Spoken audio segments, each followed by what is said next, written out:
Hello friends, एक बार फिर से मैं आपके लिए लाई हूँ एक जबरदस्त फिल्म जिसका नाम है विजय 69।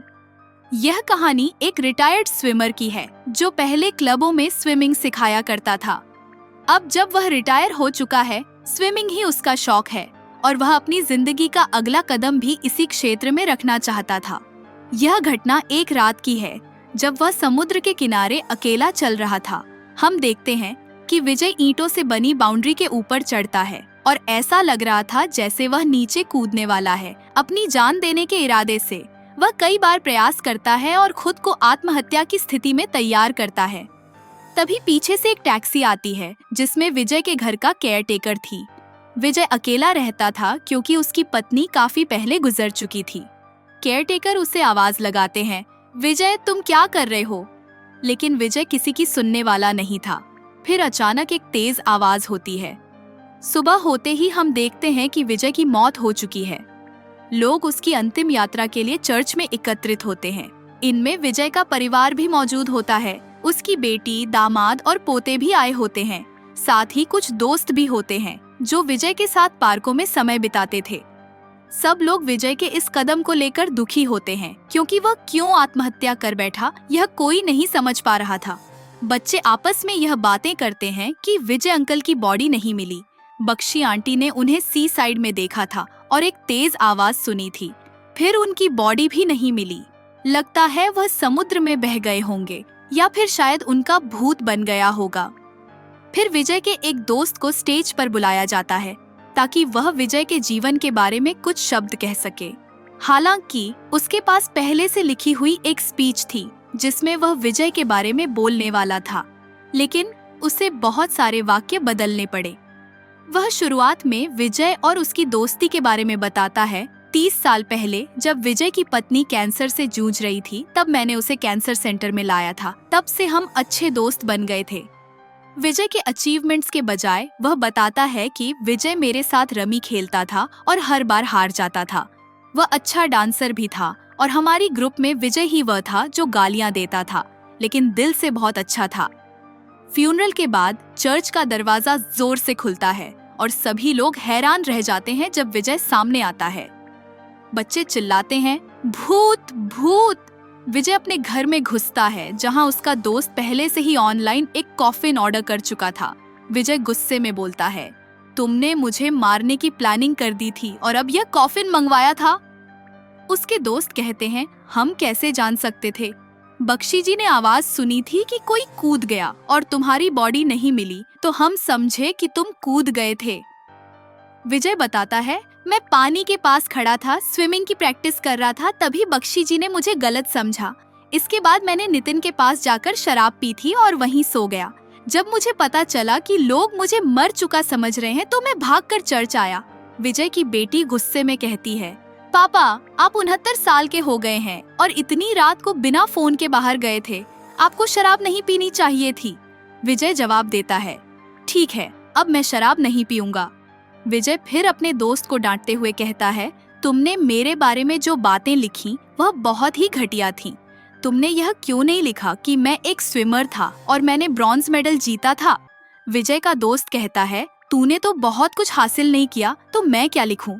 तब विजय अपने दोस्त को जवाब देता है, अगर मैं मर चुका होता तो मेरे फ्यूनरल में मेरी लाइफ के अचीवमेंट्स होने चाहिए थे।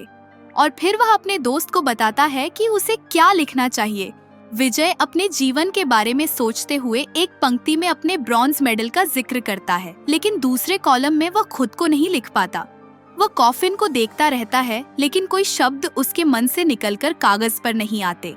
अचानक उसे एहसास होता है कि पिछले 30 सालों में उसने कुछ खास हासिल नहीं किया और यह डर उसे घेर लेता है कि शायद वह जिस रास्ते पर चल रहा है उस पर कोई भी अचीवमेंट नहीं छोड़ेगा। लोग उसे याद क्यों करेंगे अगर उसकी कोई उपलब्धि नहीं होगी? विजय अपना पर्पस ढूंढने की कोशिश करता है। वह कंप्यूटर पर 10 चीजें जो एक बूढ़ा आदमी कर सकता है सर्च करता है और कुछ रिकॉर्ड्स देखता है। वह यह रिकॉर्ड्स अपने दोस्तों और बख्शी आंटी के साथ शेयर करता है, लेकिन जब वह रिकॉर्ड्स के बारे में बताता है तो सभी हंसने लगते हैं। इन रिकॉर्ड्स में से कुछ तो बेहद अजीब थे, जैसे किसी ने 75 की उम्र में एस्ट्रोनॉट बनने का रिकॉर्ड तोड़ दिया था और किसी ने पिज्जा इजाद किया था। सभी ये देखकर हंसते हैं और विजय को समझ में आता है कि ये सब उसके लिए कोई मायने नहीं रखते, क्योंकि वह तो कुछ ऐसा करना चाहता है जो सच में उसे लगता है। अगले दिन सुबह विजय और उसके दोस्त मॉर्निंग वॉक कर रहे होते हैं। तभी उनका एक पड़ोसी, जो उनका फैमिली डॉक्टर भी है, कहता है, तुम अब बहुत ओल्ड हो चुके हो, अब पर्पस ढूंढने का वक्त नहीं है। अब तुम्हारे पास नाती पोते के साथ समय बिताने का समय है। जिंदगी के बाकी दिन उन्हीं के साथ बिताओ। अगर तुम्हें कुछ करना था तो वह 30 से 40 साल पहले करना चाहिए था। विजय को सुनकर लगता है कि अब उस समय को खो देने के बाद क्या फायदा। लेकिन फिर विजय को एक आइडिया आता है। वह सोचता है, मैं यंगेस्ट नहीं बन सकता, लेकिन मैं ओल्डेस्ट जरूर बन सकता हूँ।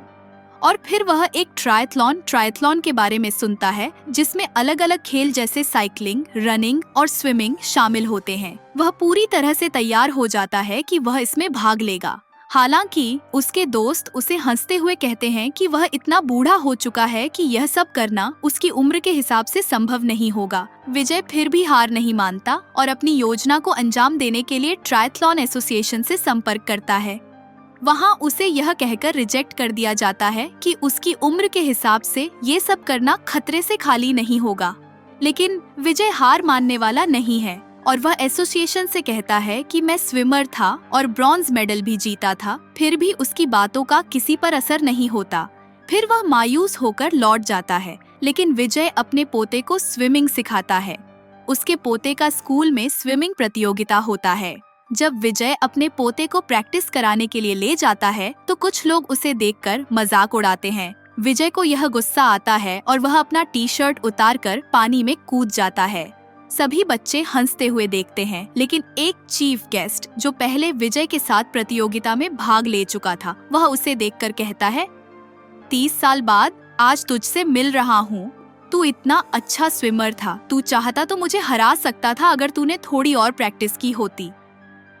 विजय अपने पुराने दोस्त से बात करते हुए बताता है कि अब वह फिर से अपने जीवन में कुछ बड़ा करना चाहता है और फिर वह मेडिकल टेस्ट के लिए जाता है, जहां उसे सभी मेडिकल जांचों से गुजरना पड़ता है जो बहुत कठिन और दर्दनाक होते हैं।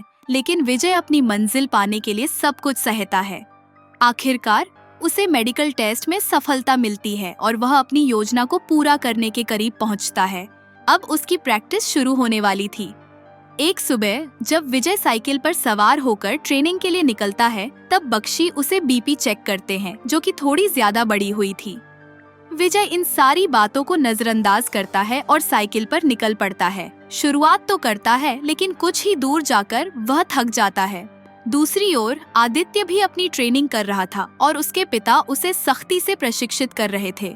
धीरे धीरे विजय को मीडिया का ध्यान मिल रहा था, क्योंकि वह ओल्डेस्ट ट्रायथलॉन प्रतियोगिता में भाग ले रहा था, जो कि एक बड़ी बात थी। आदित्य के पिता को यह बिल्कुल पसंद नहीं आ रहा था, क्योंकि विजय की मीडिया में चर्चा बढ़ने लगी थी। विजय का खास दोस्त उसे बताता है कि अकेले ट्रेनिंग करना कठिन होगा और उसे कोच की जरूरत है। विजय फिर एक कोच से मिलता है, लेकिन वह उसे मना कर देता है, क्योंकि विजय की उम्र बहुत ज्यादा है और हड्डी टूटने का खतरा है। विजय खुद को साबित करने के लिए कहता है, मुझे हल्के में मत लो, मैं एक स्विमर भी रह चुका हूँ और मुझ में आत्मविश्वास है।